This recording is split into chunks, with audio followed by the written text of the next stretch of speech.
आसन लगा कर बैठी थी और यह वहन के हाथ से मुट्ठी भर भी किले की प्रभुति के पास जाओ। आओ बे ईश्वर की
राज में बीत गेला कभी मोहनी बांसुरी की आवाज भवन तक नहीं आछाल जय मोहनी बांसुरी की आवाज कान तक कहला ना जाने ऐसा कोई राजा रंग या फकीर आकर मोहनी बांसुरी की आवाज कहा तो महल तक भेज चुकला अर्थात खबर लाका महारानी जी के नजदीक जा रहा है।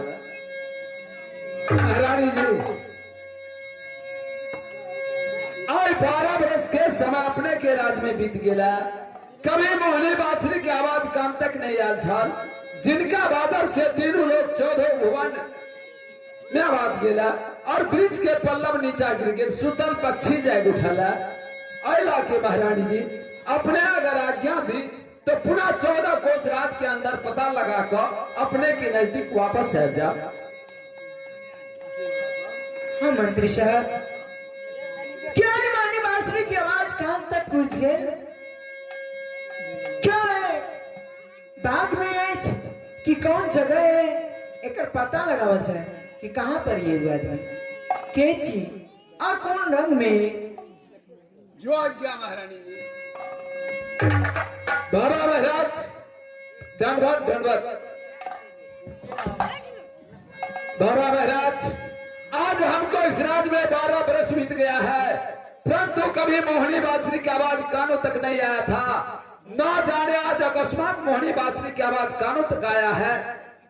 अगर आपका मालूम है बाबा जो कोई राजा हो या रंग आकर इस राज में मोहनी बांसुरी की आवाज महल तक भेज चुके हैं अर्थात आपका मालूम है तो शीघ्र बताइए बाबा। देखिए मंत्री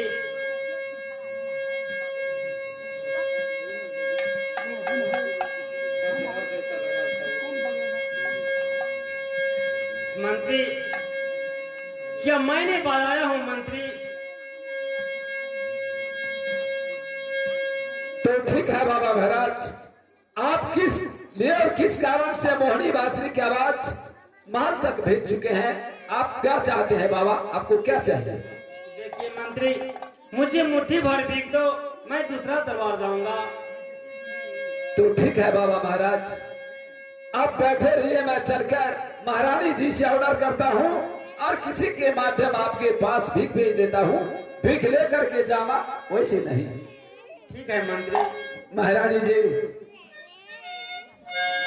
आए, एक जोगी अपने के चंदन के नीचा आसन रखने और उनके मुखार बिंद के द्वारा मोहनी बांसुरी की आवाज भवन तक भेजल गेला।